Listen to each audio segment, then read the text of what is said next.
This video is intended for viewers aged 13 and up. If you are not 13 yet, please leave. Hello everybody, and welcome to what's going to be kind of a bit of a Kanohii review special, to say the least. I mean, this individual episode probably won't seem super special, but it's going to be a special event. So, I bet you're wondering, what's going on? So, earlier this year, Hasbro released a wave of Marvel Legends that were all based around the Fantastic Four characters and theming and whatnot.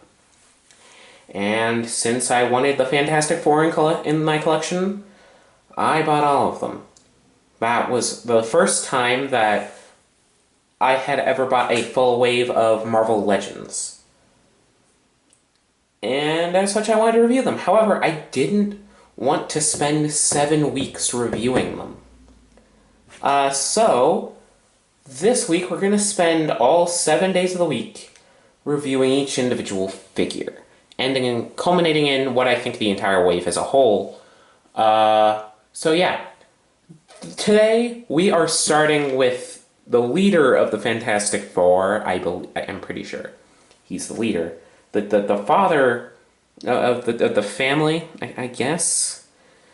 Today we're talking about the Marvel Legends Mr. Fantastic. This design is kind of a more contemporary Mr. Fantastic design. They did release an earlier version that was a Walgreens exclusive that was more akin to his classic design. However, this entire wave's Fantastic Four team is going for a more modern look for the team, you know? So yeah. Starting at the head, I really like this head sculpt. I think it's really well painted, and honestly, I really like this design for Mr. Fantastic, you know? I also really appreciate these white streaks on the side of on like his sideburns or whatever. I think alongside the little speckles of white on his beard, honestly does a lot of work in making him look pretty cool. The torso goes into the look of this more contemporary Fantastic Four design, with it being more of a black suit with blue highlights rather than a blue suit with black and white highlights. But honestly, I think it really works. Obviously, it's not the classic design. However, they did release a version of that, even though it's an annoying Walgreens exclusive team. But yeah, I also really like some of the smaller details, like these lining bits. However, this is going to be something that we talk about a lot since the tampography is pretty similar across all of the figures.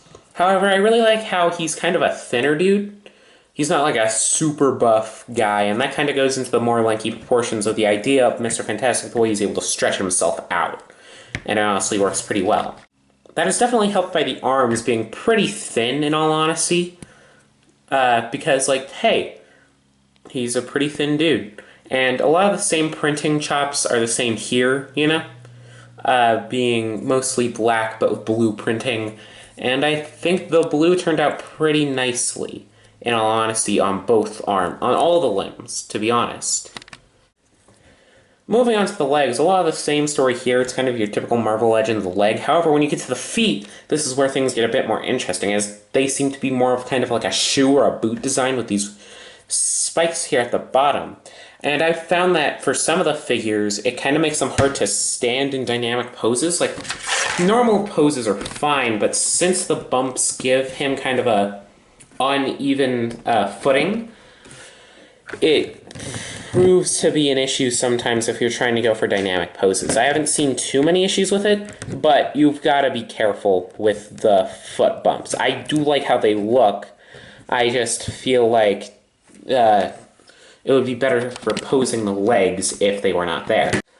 Before we move on to the articulation, I want to go over this figure's accessories. Now, it's honestly pretty sparse when you're not counting the Build-A-Figure parts, which I'm not counting here because I don't typically do so with Marvel Legends. So starting off, he comes with a pair of typical fists, which are Pretty typical on Marvel Legends nowadays, though a few of them don't have fists. And Mr. Fantastic also comes with a pair of kind of weird, creepy, stretchy finger hands.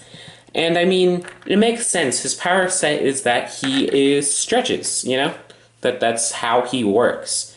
However, I feel like they could have done it better if they went with the accessory that came with the Walgreens Mr. Fantastic, where it's a stretchy arm. Heck, even in one of the figures, it comes with a stretchy arm. However, it's for the Super Scroll Build-A-Figure. As such, it is a clear plastic, which is a bit annoying. However, I'm sure the stretchy powers are like this due to budget constraints, probably because they had to include the Build-A-Figure parts. As such, I'm not as mad about him not having the proper stretchy arms, and you can probably get those off of the Walgreens Mr. Fantastic if you want. And I feel like it worked well for Kamala Khan, but they probably were able to include that with her because female figures have less plastic they have to worry about than like the male figures, so yeah. Moving back to the normal hands, now we can get into this figure's articulation. I'm going to start at the head, because the head is a prototypical Marvel Legends neck joint, as we saw with a couple of previous figures that we have reviewed on this channel. The neck is on a ball joint, which allows him to swivel all the way around, look up and down a little bit, and allows him to go side to side a tiny bit. However, it's complemented by a hinge that allows him to look up a lot and down a lot, which is especially helped by him having a much thinner neck than usual. The arms are also pretty stock standard, having this joint which acts as a full rotation as well as a hinge out that far. However, he also has the bicep swivel and double jointed elbows, which allows his arms to go up about that far. And the hands are a typical Marvel Legends hand with a swivel, thanks to a mushroom-esque peg, and a hinge. And yeah. The body has some pretty nice articulation, which is pretty good for someone with a stretchy body. He has a hinge here that allows his back to arc back that far and crunch that far. However, that's complemented by a swivel at the waist, which allows him to do basically everything you'd want him to except for, like, teapot poses, but those are pretty few and far between for the Marvel Legends toy line. The legs are on the typical ball joint for a Marvel Legends hip, which allows them to kick forward that far, back, not very because of the butt sculpting, which honestly is barely there, it's just kind of the flap, but that's fine, he isn't the most buff boy, and allows him to have a decent spread. However, that also has a thigh swivel, a double-jointed knee, which allows him to kick all the way back, which is always greatly appreciated. Sadly, no boot cut, and he has the typical foot, which is able to go forward that far, down that far, and is able to have a nice ankle rocker. Marvel Legends articulation is pretty samey all throughout the line, but that's honestly perfectly fine. The articulation is pretty darn serviceable, pretty good at times as well, and I see why they pretty much port the same articulation scheme to every single figure that they have. And yeah, honestly, it's perfectly fine. It's serviceable, it allows you to get some pretty nice poses, and it makes sense for the $20 price point. Moving on to size comparisons, guess who's back? Guess who I'm bringing back for this special event? Heck yeah, it's typical Extendo Ruler.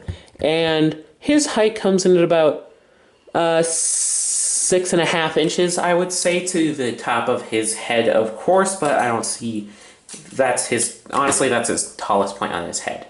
And to compare him to some other figures, here we have this super buff SPD Red Ranger, the Marvel Legends Iron Spider, the Gundam Universe RX-782 Gundam, who's in a really awkward pose, the Power Rangers Lightning Collection Beast Morphers Red Ranger, my previous review, the Marvel Legends Superior Octopus, the amazing Yamaguchi Bleeding Edge Iron Man, and here he is standing next to the rest of the Fantastic Four. And honestly, these guys look really nice together.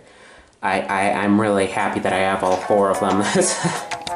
So all in all, I have to say I do enjoy this figure. He's not without his flaws, of course, mostly being in the hands and the instability of the feet. However, all in all, I think he's a really nice figure. He is probably the most easily accessible, as of right now, Reed Richards Marvel Legends figure that you can get. So yeah, if you're looking to try to get the Fantastic Four team, I definitely highly recommend picking him up. I hope you enjoyed this video, and yeah, like, comment, subscribe to all that. And I hope to see you hopefully tomorrow for the next review, which will be Sue Storm, the Invisible Woman. See you then!